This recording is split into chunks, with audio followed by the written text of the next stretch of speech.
dari kawan-kawan saya tadi 3 orang itu ya mungkin ya Indonesia Jawa dominan SEM gitu. Tapi sisanya kemungkinan island arc, walaupun island arc-nya terbagi menjadi ensialik dan enzimatik. Nah nanti masing-masing itu ternyata juga punya implikasi ke nature dari resources-nya dan juga disasters-nya. Misalnya kegempaan Sumatera dengan Jawa itu harus lain gitu. Itu yang saya inginkan sebenarnya. Kalau kita melakukan simulasi kegempaan, simulasi tsunami itu hal-hal geologi dari Sumatera dan Jawa itu harus dibawa juga gitu. Bukan hanya kita melihat masalah yang lain gitu, tapi didudukan dulu dengan secara benar geologi subduksinya seperti apa. Kemudian juga kaitannya ke minerals, ternyata juga punya hal-hal yang umum yang menarik gitu. Di mana kita bisa menemukan epithermal high sulfidation, low sulfidation epithermal, di mana porphyry itu ternyata berbeda-beda gitu. Dan kelihatannya juga punya aturan-aturan tersendiri gitu, tidak random. Jadi memang alam itu punya hukum-hukum yang mengatur deposit pun seperti apa. Ya. Petroleum juga sama gitu. Petroleum kita selama ini berkata ya namanya North Sumatra, South Sumatra, Central Sumatra, East Java dan lain-lain itu adalah backup basin. Tapi kalau kita lihat tadi definisi yang tadi yang ditunjukkan oleh Pak Meno, benar nggak sih selama ini kita menamakan itu backup basin? Nah, kita harus tinjau itu lagi sebenarnya ya kalau kita mau taat asas atau konsisten dengan sains seperti itu. Nah, nanti juga akan saya tunjukkan sebenarnya secara petroleum itu bagusan mana sih basin yang terbentuk di SEM dengan basin yang terbentuk di Island Arc ya. Nanti kita coba lihat sama-sama. Kemudian masalah kegempaan, earthquakes. Nanti saya akan menyorot kegempaan yang ada di Sumatera, di Jawa, dan di Nusa Tenggara. Kemudian simulasi-simulasi kegempaan yang pernah dilakukan oleh kawan-kawan dari seismologi. Baik, jadi diskusinya adalah pertama tentang global setting dari subduksi. Tadi sudah banyak dijelaskan oleh Pak Mino. Kemudian Indonesia setting of subduction seperti apa, jadi saya hanya sedikit aja mensummary-kan saja. Nah, nanti tentang Sunda Arc, Sumatera, Java, Lesser Sunda, itu agak lebih detail. Nah, kemudian bagian 456 yang detailnya, yaitu implikasi terhadap mineral deposits, terhadap petroleum accumulation, dan terhadap earthquake-nya seperti apa. Nah, sebenarnya kalau kita kaji literatur yang lebih lama ya, kepentingan untuk membedakan antara apakah itu continental arc, atau sekarang kita sebut sebagai ACM, Active Continental Margin, itu sebenarnya sudah dari tahun 70-an. Jadi tidak lama sesudah plate tektonik berkembang. Misalnya ini dilakukan oleh Seiya Ueda dan Hiroko Kanamori tahun 79, 2 ilmuwan dari Jepang juga sudah membedakan gitu. Ya, mereka membedakan menjadi bagian dua garis besar, continental arc dan island arc secara keseluruhan. Nah, karena yang terkenal saat itu Sumatera Jawa, ya Sumatera Jawa memang continental arc. Ya, tadi kajian dari kawan-kawan semua bertiga sepakat bahwa Sumatera Jawa adalah SCM, Active Continental Margin. Saya juga sepakat dengan kawan-kawan saya. Ya. Nah, di sini memang tidak ada yang lain-lain gitu. Kalau kita baca di sini tidak ada Lesser Sunda karena nggak terkenal saat itu. Ya. Tetapi sekarang kita sudah tahu bahwa Lesser Sunda pun duduk di bagian Island Arc. Hanya ada yang ensialik, ada yang enzimatik. Nah ini ya, ini yang tadi dipakai pertama oleh Pak Mino ya dari Fries et al. Buku yang bagus, plate tektonik. Ini bukunya seperti ini, textbooknya. Jadi ini secara global ya seperti begini gitu. Ya, nanti juga saya akan jelaskan kenapa di sini tidak berkembang 4-arc, kenapa di Indonesia berkembang 4-arc. Ya, ini dua-duanya sama, aktif. Ini dua-duanya SCM, semuanya SCM di sini. Ya, jadi kita juga sepakat dengan sejak dari zaman Ueda dan Kanamori tahun 79 tadi bahwa Sumatera Jawa memang dominan merupakan SCM. Sementara sebagian Lesser Sunda itu adalah ensialik, Island Arc. Jadi di bawahnya itu masih ada continental, walaupun transisi. Tapi di Banda, mungkin di sini dan sebagian di Halmahera itu kemungkinan adalah enzimatic island arc ya di situ. Jadi di sini memang kita punya tiga variasi. Akhirnya inilah yang terakhir secara sains begini. Jadi kalau kita bicara busur kepulauan, kita harus hati-hati. Ya, mungkin lebih bagus disebut ini sebagai busur benua. Boleh saja gitu kalau kita terjemahkan ya continental arc, sementara ini busur kepulauan. Ya, jadi Indonesia secara keseluruhan bukan the proper island arc. Ya, karena proper island arc itu adalah antara oceanic plate dengan oceanic plate. Nah, tetapi ada variasi-variasinya gitu, ya. Nah, mudah-mudahan kita sebagai geolog, kalau sebagian besar kawan-kawan yang hadir sore ini adalah para geolog, kita bisa mendudukan dengan pas gitu, by definition. Sebenarnya apa sih yang disebut dengan continental arc dan island arc? Karena masing-masing punya implikasinya. Terakhir juga tadi Pak Agung menunjukkan ini, jadi sama Pak Agung kita menggunakan referensi yang sama karena ini memang bagus Fritz et al. Ini. Nah, di sini saya ingin menunjukkan bahwa kita butuh memang membagi antara SEM dan Iron Arc itu karena mereka memang punya komposisi materials, minerals, magmatik tersendiri gitu. Dan itu nanti akan berpengaruh terhadap mineralisasi sebenarnya. Walaupun tadi Pak Agung terakhir bilang ya secara volkanik lebih kurang sama aja kalau ada magma betul. Tapi kalau secara mineralisasi ada detail yang lain. Nanti saya akan tunjukkan kasus batu hijau dan beberapa tambang di wilayah Sumatera dan Jawa. Nah, yang saya ingin soroti secara khusus juga masalah age of oceanic plate atau slab-nya.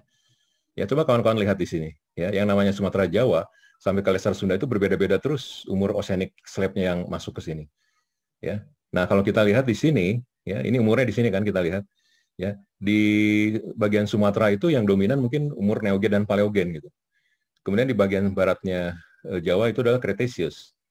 Ya, di sini sudah masuk ke Lower Cretaceous, Lesser Sunda, terus di bawah Lesser Sunda yang paling timur itu sudah Jurassic.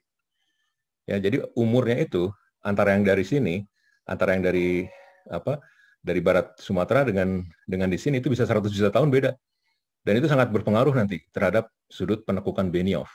Dan nanti banyak lagi ceritanya ke hal-hal yang lain. Ya. Nah, ada dua end member sebenarnya ya dari masalah Benioff zone ini. Yang paling curam itu kita sebut sebagai tipe Mariana. Ya, tadi Pak Mino udah sebutkan. Terus yang paling dangkal memang tipe Chile di sini. Ya. Nah, Chile itu umur oceanic plate itu sangat muda. Ya, mungkin sekitar 30 juta tahun karena dia datang dari spreading Nazca Mid-Oceanic Ridge. Sementara ini datang sudah tua gitu. Ya. Ini sudah 160 juta tahun, udah hampir Jurassic. Kita pun tahu yang namanya palung Mariana, palung yang paling dalam kan. Nah, ini nanti akan berpengaruh. Baik ke pembentukan back arc spreading di sini, baik ke kegempaan, baik terbentuknya fore-up, ya, terus ke masalah magma itu banyak sekali cerita-cerita yang terkait di situ. Nah, itu sebenarnya yang saya lihat tidak banyak dilakukan oleh para seismologis di Indonesia pada saat mensimulasi kegempaan. Jadi dianggap Sumatera Jawa mirip-mirip saja gitu. Nah, kita harusnya sudah mulai memasukkan itu. Masalah umur oceanic slab itu. Nah, ini topografi Indonesia secara umum. Kita tahu ya, sekarang kita sudah tahu lah bahwa ini memang merupakan SEM dari Sumatera Jawa. Nah, mulai di sini agak berhati-hati kita. Ya, kalau tadi dari Fritz itu dimasukkan sebagai ensialik island arc. Di sini sudah enzimatik gitu. Saya pikir ini juga enzimatik. Nah, di sini juga mungkin bisa saja disebut enzimatik, belum kita bahas ya. Nah, itu hal-hal yang harus kita lakukan di situ. Nanti di terakhir ada peta dari BMKG, ini semuanya disebut megatrust semuanya. Jalur megatrust semua di sini. Di sini juga megatrust, di sini megatrust, di sini megatrust semua. Ada jalurnya, nanti kawan-kawan bisa lihat. Tetapi kita harus bedakan bagaimana karakter subduksi di setiap area itu. Apakah dia SEM, apakah dia jalur busur kepulauan, itu harus hati-hati karena punya efek masing-masing terhadap kegempaan, geologi subduksinya harus kita lihat. Jadi jangan langsung melakukan simulasi. Ya. Ini peta terkenal dari Hamilton. Ya, kita dari sini aja kita sudah tahu ya bahwa ini memang bagian dari benua gitu ya. Ini juga benua di sini. Walaupun kita belakangan juga tahu bahwa ini merupakan kumpulan teran, amalgamasi teran, tapi memang teran-teran benua gitu. Jadi ini jadi satu di sini. Nah, tadi Pak Godang tunjukkan bahwa ternyata sangat kompleks betul, karena memang tidak tunggal. Karena mungkin si teran-teran itu dulunya juga pernah jadi subduksi, pernah ada island arc yang masuk. Nah, pada saat dia ditembus di terakhir, mungkin sudah sangat aneh bentuknya gitu. Ya, disebut tadi ada genom-genom yang baru itu hal-hal yang biasa karena memang mereka kompleks sekali gitu sejarah Indonesia. Nah, kemudian di tengah-tengah ini yang membuka peluang bahwa di sini ada busur kepulauan gitu. Dan memang betul tadi kita sudah perhatikan klasifikasinya memang itu disebut sebagai ensialik dan enzimatic island arc. Dari Robert Hall juga sama. Ya hanya di sini dikasih warna antara Eurasia dan merah saja gitu kontinennya. Tapi walaupun kita tidak melakukan, kita tahu bahwa ini akan merupakan SEM gitu. Nah, mulai di sini agak berbeda sedikit kan. Ya kita bisa melihat di sini ada oceanic crust di sini dari Bone, dari Flores bagian timur, dari bagian barat, dari Banda di sini. Terus di sini kenapa disebut ensialik di sini? Karena ini kita merupakan kita punya slab yang tua, yang umur Jurassic yang dulunya ada di depan frontal slab dari benua Australia yang masuk duluan gitu.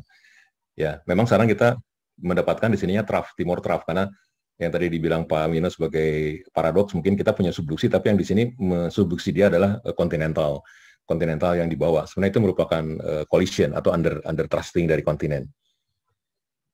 Nah, kembali ke sini ya. Jadi kita sekarang sudah sepakat lah ya dengan Fritz itu modelnya seperti itu. tinggal kita detailkan saja gitu. Karena di sini Sulawesi apa sih, di utara Papua apa, kita bisa cek satu-satu. Tetapi kalau untuk ini, saya pikir kita bisa sepakat ya bahwa ini adalah SCM, kemudian ini adalah Enshalik Island Arc. Di sini merupakan enzimatik. Hal-hal yang lain karena tidak jadi bahasan sore ini, nanti kita bisa cek lebih jauh berangkat dari peta ini. Baik, jadi kita akan bahas lebih detail di sini, ya. Nah, ini juga sama dari publikasi Fritz ini, kita bisa melihat subduksinya sekarang begini lah. Kejadiannya begini di sininya, ya. Pak Agung tadi sudah membahas volkanik di sini, cenderung memberikan suatu kesimpulan bahwa kaldera-kaldera yang besar itu cenderung terjadi di SCM gitu kira-kira ya, kalau saya nggak salah tangkap, nanti kita bisa diskusikan. Sementara di busur kepulauan yang ensialik atau enzimatik kita belum punya bukti ya, atau mungkin juga penelitiannya belum banyak dilakukan di daerah busur kepulauan. Itu efeknya kan, jadi kita juga bisa melihat gitu, bahwa kaldera yang besar atau letusan yang sifatnya paroksismal atau katastrofik mungkin hanya terbentuk di SCM. Ya, karena kenapa begitu? Ya nanti kita akan lihat. Karena mahmanya dan lain-lainnya juga mungkin punya waktu fraksionasi yang lebih jauh, sehingga dia lebih kental, lebih kaya akan asam dan lain-lain. Nah, sebenarnya dari tahun-tahun 94 juga oleh Carl-Lien Michels, geologis minerals juga sudah bisa kita lihat gitu ya, perbandingan itu ya.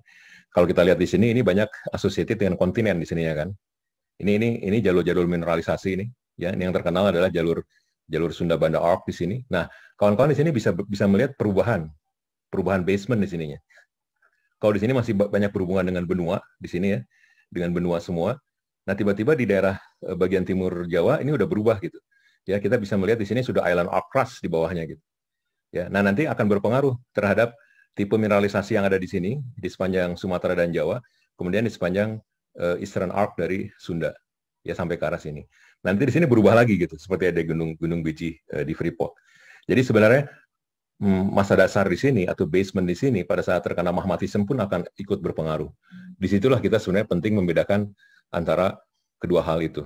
Apakah SCM, apakah island arc ensialik atau enzimatik, disitulah keperluannya. Karena akan berpengaruh terhadap mineralisasi. Nah, dari topografi ini juga sudah bisa kelihatan langsung ya, bahwa ini memang bagian-bagian amalgamasi teran dari kontinen. Nah, di sini kan udah berubah langsung. Di sini ada laut-laut dalam di sini kan.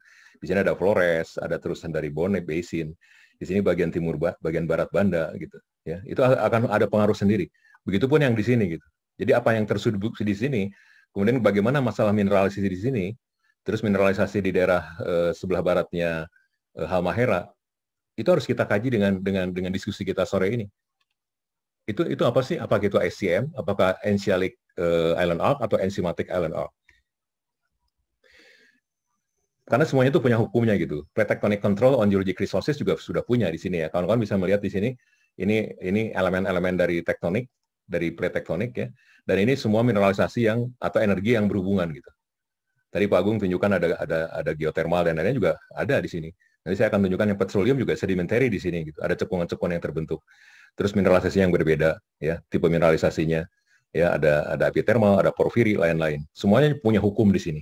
Jadi apakah di sini kita punya oceanic plate di sininya, atau kita mungkin punya backup spreading di sininya berkembang atau enggak gitu ya, atau di sini punya oceanic plate di sini, itu nanti akan berpengaruh terhadap masalah mineralisasi yang di sini. Oke, coba kita bahas lebih detail implikasi untuk mineral deposits. Publikasi dari Carl-Lien Michels tahun 94 ini hanya menunjukkan secara umum saja, karena kita merupakan daerah subduksi, daerah konvergen. Kalau kawan-kawan lihat di sini belum ada mineralisasinya, ya di sini mungkin ada ophiolite yang jadi nikel pada saat dia sudah keangkat nantinya ya, sudah keangkat di sini. Bisa juga dia sedimen hosted kalau dia aluvialnya. Ya. Nah, mulai di sini di daerah kompleks gunung ini, magmatic arc ini sudah mulai banyak mineralisasinya gitu. Ada yang berhubungan dengan skarn deposit, seperti di mana di Edsburg, di Gunung Biji di Freeport. Ada yang berhubungan dengan porphyry, copper dan emas ya, seperti di Batu Hijau, di Elang dan lain-lain. Di Sulawesi juga banyak. Atau yang banyak di Sumatera dan Jawa ya, yang berhubungan dengan low sulfidation epithermal veins atau dengan yang lebih sedikit yang high sulfidation gitu. Ini kan semua juga berkembangnya di arc-nya gitu. Nah, tadi kita tahu arc-nya itu ada dua gitu ya, yaitu arc yang berhubungan dengan kontinental yaitu SCM, ada juga arc yang berhubungan dengan island arc. Nah, sebenarnya posisinya bagaimana? area-area itu, ya, baik yang tersingkap di daratan begini maupun yang di bawah laut. Ya, yang di bawah laut juga bisa menghasilkan sedimen, ya bisa menghasilkan mineralisasi gitu di bawah laut. Ya, beberapa usaha penambangan sudah terjadi itu di bawah laut yang primer ya, bukan yang sekunder gitu. Itu di daerah-daerah Romang, Wetar di sana di sebelah selatannya Maluku gitu. Itu model-model kayak gini. Karena itu hanya gunung api yang tenggelam saja gitu. Nah, sudah lama kita juga tahu ya bahwa kita punya jalur ini, jalur-jalur magmatic arc di sini. Coba kawan-kawan lihat ya dari legendnya ini. Kalau yang Sumatera di sini, Sumatera sampai ke Jawa itu didominasi dari tipe yang ini. Nah ini epithermal low sulfidation, yang ini semua. Ya. Ada beberapa yang tinggi high sulfidation seperti Miwah di Aceh seperti di sini, atau di Bukit Hijau di sini, di Tumpang Pitu juga ada di sini Banyuwangi gitu. Itu sebagian, tapi dominannya adalah kalau kawan-kawan lihat ini merupakan epithermal yang low sulfidation. Nah mulai di sini, nah ini ya, dan kita tahu bahwa ini sudah masuk ke Ensialic Island Arc. Di sini sudah tipe yang dari copper, aurum, porfiri di situ. Kebanyakan di sini. Ya, baik yang batu hijau, elang dan lain-lain juga di sini sama. Nah, di sini juga bisa jadi tumpuk jadi satu gitu. Di sini ada epithermal di sininya, ya, tapi juga ada yang porfiri gitu. Nah, kemudian juga di Halmahera juga sama gitu. Kita punya yang epithermal dan punya juga yang porfiri. Gitu. Nah, hal-hal itu bisa terjadi. Kenapa bisa tumpang tindih begitu? Karena memang itu jadi satu body sebenarnya. Baik yang porfiri maupun yang epithermal kan di satu area gitu, di daerah gunung api, hanya nanti dia punya pasokan magmanya apa? Apakah pasokan magma yang berasal dari SCM, ARC, atau pasokan magma yang berasal dari enzymatic island arc atau yang ensialic island arc. Itu masing-masing punya karakter tersendiri dan nanti juga bisa dicek dengan melakukan mineral trace element, major element, dan lain-lain atau RII-nya dari setiap mineralisasi itu. Nah, ini juga sudah lebih jelas ya. Ini sama. Nah, model-modelnya begitu. Model-modelnya kalau kawan-kawan lihat ini high sulfidation, ini low sulfidation, terus banyak HS, LS di sini. Nah, di sini mulai porfiri kebanyakan. Porfiri. Di sini juga porfiri, tapi gabung dengan high sulfidation di sini. Ya. Jadi punya karakter tersendiri gitu, si jalur-jalur ini. Dominannya gitu, perbedaannya. Di sini jarang sekali kita temukan yang sifatnya porfiri di sini. Ya. Nah, perbedaannya adalah secara sederhana begini saja gitu ya. Sama-sama gunung api di sini, kita punya gunung api di sini, punya gunung api. Kalau ini tipe porfirnya model-model begini, ini contoh yang ada di Tombulilato ya, di North Sulawesi, itu merupakan porfir yang gabung dengan high sulfidation gitu. Nah, high sulfidation di atasnya di sini. Ya, di area-area yang lebih disseminated-nya di situ. Kalau ini kan area-area yang berubah karena kontak metamorphism, mineralisasinya. Kalau ini lebih ke disseminated karena hydrothermal fluid. Nah, ini contoh batu hijau, ya, batu hijau mining site, tambang terbesar kedua di Indonesia sesudah Edsberg ya untuk deposit copper dan emasnya. Nah, saya ambil sedikit dari ininya gitu, dari crossplot dari mineralsnya, ya, menggunakan crossplot ini. Ini saya nggak tahu crossplot ini benar apa enggak, Pak Godang yang lebih tahu gitu ya. Nah, tapi kalau dari sini, kalau kita lihat ini batu hijau sweet di sini, itu berhubungan dengan Oceanic Island Arc Basalt di sini, ya, Oceanic Island Basalt.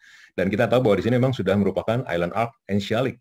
Ya, jadi model-model kayak gini gitu. Kita punya oceanic plateau di sini yang merupakan oceanic island, ya, basalt, ya. Terus masuk ke sini, terus mengalami partial melting di sininya, upwelling of asthenosphere masuk ke sini. Nah, terus dia menjadikan mineralisasi dari gunung-gunung api yang sudah ada saat itu. Gunung apinya mungkin umurnya sekitar Oligocene ya, atau Miocene awal, karena merupakan tulisan dari volcanic arc dari selatan Jawa itu. Baru dimineralisasi seperti itu. Ya. Nah, itulah porfiri. Ya. Nah, Pak, jadi artinya, ingin melihat, 10 menit lagi, Pak, ya.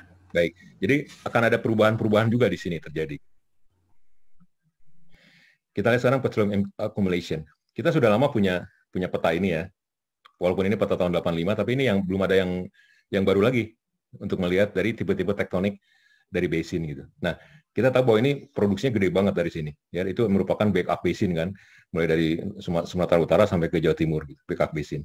Ada juga yang di sini kalau kita lihat, kita golongkan merupakan island arc gitu, sebagian di sini. Ya, nah ini oceanic, nah ini nih island arc, tipe island arc contohnya. Itu yang di Halmahera gitu.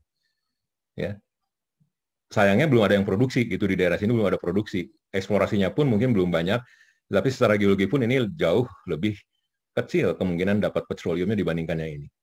Jadi secara singkat saja, saya boleh katakan kalau basin yang berhubungan island arc itu jauh lebih kecil potensinya untuk mengandung petroleum dibandingkan dengan yang dari sini. Berbeda dengan minerals. Kalau minerals oke saja, mereka bisa jadi porphyry, bisa jadi high sulfidation, tapi begitu basin kurang. Karena basin kan butuh kontinen sebenarnya. Ya, karena kontinen merupakan sumber reservoir, merupakan sumber source rock dan lain-lain. Nah, ini beberapa contoh-contoh cekungan. Kita sebut ini backup basin, ya. Sectionnya model-modelnya kayak gini. Ya, backup basin di sini. Kalau kita lihat dari tadi perbedaan backup basin, ini sebenarnya bukan backup basin by definition. Coba kawan-kawan lihat. Ini juga sama yang di Jawa.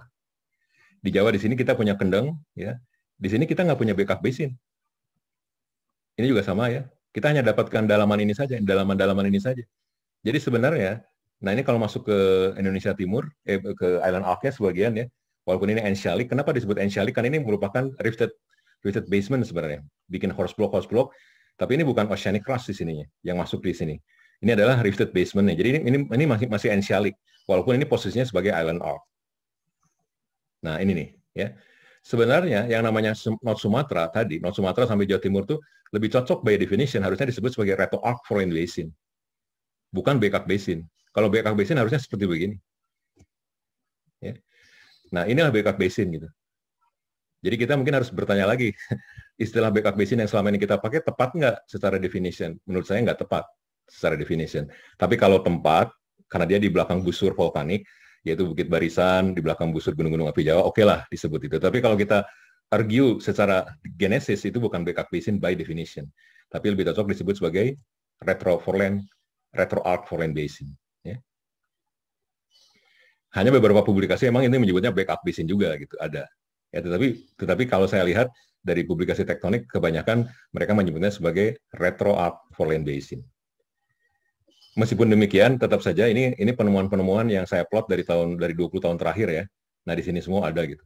Memang itu merupakan daerah yang subur gitu, petroleumnya. As long as berhubungan dengan kontinen, itu oke, petroleumnya. Tapi kalau sudah berhubungan dengan oceanic, apalagi dengan enzymatic island arc, kita harus mulai berpikir, ada nggak petroleumnya? Nah, disitulah kita butuh melihat basin itu apa originnya. Apakah dia sebagai basin dari busur kepulauan atau basin dari SCM? Kalau untuk petroleum, carilah basin yang dengan SCM. Kalau untuk minerals nggak masalah. Minerals bisa terjadi di mana-mana. Bisa di oceanic, ya, bisa di island arc yang enshalik atau enzymatic, dan kita sudah punya buktinya di mana-mana di Indonesia. Nah, ini contoh untuk yang Halmahera nih. Halmahera kan begini, ya. Halmahera sangat bergantung ke di sininya. Kebetulan saja di Halmahera itu ada Obi Bachchan yang merupakan mikrokontinen gitu. Jadi dia sempat nyumbang sedimen ke arah sininya gitu.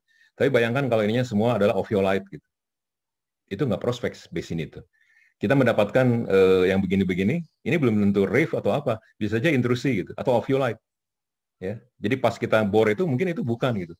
Nah kalau basinnya kebetulan kita island arc, tapi dia dekat asosiasi dengan kontinen, masih oke. Tapi kalau betul-betul dia isolated island arc basin, itu sangat-sangat kritikal untuk ininya, untuk apa prospectivity-nya. Baik, yang terakhir saya ingin lihatkan tentang earthquake. Kenapa saya bawa earthquake di sini? Karena saya melihat simulasi yang dilakukan itu belum banyak mengambil tentang geologi subduksinya. Nah ini ya, ini dari McCaffrey ya untuk menunjukkan kegempaan 100 tahun. Di area-area yang kita sudah tahu itu merupakan ICM yang murni, ya itu tinggi-tinggi gede, ya lebih di atas 9 semua yang besar-besar ini. Yang bulatan kosong ini ini kan 9 tapi belum jelas datanya gitu. Di Jawa enggak, di Jawa kecil aja di dalam 100 tahun gitu. Enggak ada yang gede seperti di Sumatera, ya. Ini peta yang biasa, kita sudah tahu di sini banyak kegempaan, tapi kalau kita bagi-bagi per periode, kegempaan itu lebih banyak di Sumatera gitu. Di Sumatera lebih banyak dibandingkan di Jawa. Ini di periode yang sama diambilnya, ya. Kemudian kita juga tahu tadi sudah ditunjukkan oleh Pak Mino ya, yang namanya Benioff zone di sini lebih landai dibandingkan dengan yang ada di Central Java di sini Jawa. Nah ini membuka peluang bahwa intercept yang namanya interplate deformation atau kegempaan yang berhubungan dengan interplate atau megatrust itu lebih besar peluangnya terjadi di Sumatera dibandingkan di Jawa. Karena di Jawa lebih sedikit ininya kontaknya. Nah ini ya, ini saya ambil beberapa section ya sampai ke sini. Nah ini kan kalau kita lihat ini uptrend graphs-nya juga jauh di sininya kan. Artinya panjang gitu. Jadi dia banyak kemungkinan intercept atau interplate deformation-nya lebih banyak. Itu untuk kegempaannya lebih besar dibandingkan di Jawa. Di Jawa lebih curam, apalagi ke sini, ke Sumba, makin curam lagi gitu. Nah, kenapa sih berhubungan dengan itu? Ya. Nah, ada yang lebih curam, ada yang lebih dangkal, itu semuanya berhubungan dengan age of slab, oceanic slab. Nah, ini saya ambilkan dari mental tomografinya juga sama gitu. Ya. Dari mental tomografinya pun, kalau kita dari ini selatan Sumatera, ini sudah agak mirip-mirip Jawa ya, kecuramannya. Tapi kalau kita ambil section yang jauh ke utaranya, ke barat lautnya, itu lebih dangkal ininya, Benioff zone-nya. Nah, ini sebenarnya berhubungan dengan oceanic crust. Coba kawan-kawan lihat di sini. Ya, walaupun sama-sama SCM dari Sumatera ke Jawa, ya, berbeda umurnya, umur oceanic crust yang menunjam dia. Di sini ada skalanya kan, yang lebih detail ini. Kita bisa lihat. Nah, ini nih. Berbeda-beda sekali di sininya tuh. Ya. Mulai dari umur paleogen di sini, antar sekitar ini, terus di sini mulai masuk ke upper Cretaceous, ini lower Cretaceous, ini upper Jurassic, ini Jurassic di sini. Nah, makin tua ke sini. Apa yang terjadi pada saat slab itu makin tua? Ini yang terjadi. Ini model ini end membernya gitu. Nah, itu yang menyebabkan kenapa kita nggak punya Forak Basin di sini. Di Chili. Di Chili itu umurnya sangat muda. Coba saya ke sini dulu ya. Nah, langsung ke sini. Nah, coba kawan-kawan lihat yang Chili. 3 menit lagi Pak ya? Ya, Chili itu hanya 10 juta tahun umurnya. Masuk oceanic plate-nya. Hanya di sini, hanya umurnya maaf 20 juta tahun umurnya. Bandingkan dengan di Mariana itu 150 juta tahun gitu. Itu yang menyebabkan kita punya 2 end member di situ. Nah, ini ya. Nah, kalau ini begitu dangkal, pertama dia akan bikin great compressional earthquake di sininya. Sementara kalau ini begitu curam, ini no great compressional earthquake, paling hanya kegempaan yang besar-besar saja. Untuk nyampe 8 pun sudah susah gitu di sini, ya. Ini 2 end membernya gitu. Nah, sebenarnya Sumatera Jawa itu terletak di antara ini. Itu yang menyebabkan kenapa di Sumatera itu kita punya Forak Basin? Karena memang bukan tipikal ini, tapi bagian dari sini, tapi bukan bagian ini. Nah, Sumatera ada di sekitar sini, Jawa ada di sini. Jawa mendekati model ini, Sumatera mendekati model ini. Dari situ saja kita sudah bisa melihat perbedaan kegempaannya. Apa yang terjadi ketika kegempaan berbeda? Ya, kemungkinan ada masalah antara decoupling dan coupling. Kalau coupling itu artinya dia mengikat keras gitu antara satu plate dengan plate yang lain. Plate oceanic plate dengan continental plate-nya saling berikatan keras ya, itu menyebabkan kegempaan besar. Nah, model-model kayak gini. Kalau di Sumatera atau apalagi di Jawa, mungkin di Jawa sudah sebagian decoupling gitu. Di sini di Sumatera sebagian partial decoupling. Nah, hal-hal ini akan berpengaruh terhadap trajektori dari plate-nya. Apalagi umurnya di sini muda gitu. Umur yang muda, trajektorinya ke sini dan ini akan menyebabkan kompresi yang besar di sini. Begitu umurnya tua di sini, si arah trajektori plate sudah ke arah bawah, apalagi umurnya begini, makin ke bawah, ini udah nggak jadi compressional. Kebanyakan berhubungan dengan extension. Jadi kalau yang namanya megatrust, kita harus tanda tanya, ada nggak di Lesser Sunda megatrust, ada nggak di sebelah selatan Jawa Timur? Gitu ya. Ini kawan-kawan bisa baca di filenya karena waktunya terbatas, tapi inilah yang menyebabkan couple dan uncouple itu sangat penting. Dan itu semua dipengaruhi oleh umur dari slab yang subducted. Nah, ini saya ambil di sini sebagian. Coba kawan-kawan lihat ya. Ini saya bikin plot ini, ya untuk Jawa, South Sumatera, North Sumatera. Ternyata ketika umurnya makin tua, itu magnitude-nya makin rendah gitu. Ketika umurnya makin muda, ya makin muda di sini, itu makin gede. Jadi seiring umur. Itu yang saya lakukan dengan crossplot ini sudah dari dulu dilakukan oleh Roof and Kanamori tahun 80 gitu. Kalau kita lihat, ya jadi yang namanya Jawa itu agak susah lah untuk mendapatkan kegempaan sampai 8. Ya, kalau Sumatera biasa udah main di 8. Kan kalau kita lihat ini garis regresinya itu di atas 8 semua, Sumatera bisa terjadi. Tapi kalau Jawa untuk nyampe 8 pun susah gitu. Nah, coba kita lihat frekuensinya. Kita bisa melihat di sini frekuensinya begitu kecil untuk Jawa itu dibandingkan Sumatera. Sumatera tinggi-tinggi kan. Itu Jawa begitu kecilnya di sini. Nah, ini di sini ada lebih dari 8. Coba kawan-kawan bisa lihat. 80 sampai 8,5 di earthquake 1780. Harus kawan-kawan lihat, semua ini berdasarkan paleoseismologi, bukan berdasarkan instrumen. Instrumen kita untuk mengukur kegempaan baru ada di tahun 1903. Ya, jadi semua kegempaan nilai magnitude sebelum tahun 1900 dipertanyakan. Nah, dan ini yang sudah kita lihat coba. Kawan-kawan bisa lihat di sini nggak ada kegempaan yang lebih dari 8. Ya, semua mainnya di bawah 8. Semua. Itu gempa-gempa besar dari 4 Januari 1840 sampai yang terakhir. Ya, di atas di bawah 8 semua. Nah, ini publikasi yang terbaru dari Pak Widiantoro dan kawan-kawan. Ya, untuk melihat di sini ada seismic gap di sini 2 ini karena ini kosong ya. Nah, terus kalau ini ada defisit slip-nya. Jadi defisit slip itu artinya ini tidak bergerak, jadi ini lucidnya tinggi. Kalau dia meletus, kalau dia pecah bisa bikin tsunami 20 meter kan gitu prinsipnya. Tapi pecahnya itu dengan kegempaan berapa dulu. Karena masalah geologi subduksinya nggak dibahas di paper ini. Gitu. Ya. Nah, jadi artinya pada saat kita harus melakukan begini, ya, setiap zona megatrust di sini harus benar-benar dibedakan antara yang di sini, yang di sini, dan yang di sini. Apakah dia ini memang ACM semua gitu. Tapi ACM itu beda-beda umurnya. Dan ini kan jauh banget gitu. Walaupun rate-nya sama, 6 dan 7 cm per tahun, tetapi mereka berbeda 100 juta tahun. Hal 100 juta tahun masuk sebagai subduksi itu bukan main berbedanya. Jadi kegempaan di sini pasti akan decoupling. Di sini akan coupling. Begitu coupling dan decoupling itu akan memberikan shear stress yang berbeda gitu, terhadap hal itu. Nah, simulasi-simulasi yang dilakukan oleh kawan-kawan seismologi itu make di atas 8 atau 9 di bawah Jawa, di selatan Jawa, yang sebenarnya tidak punya dukungan secara geologi. Tetapi bagaimanapun, ini saya ambil kutipan dari McCaffrey tahun 2007, for policy purposes, one lesson we should take away from the Sumatra Andaman earthquake is that every subduction zone is potentially locked, loaded, and dangerous. Walaupun secara geologi sebenarnya nggak ada dukungan. Baik, itu yang mengakhiri presentasi saya. Terima kasih.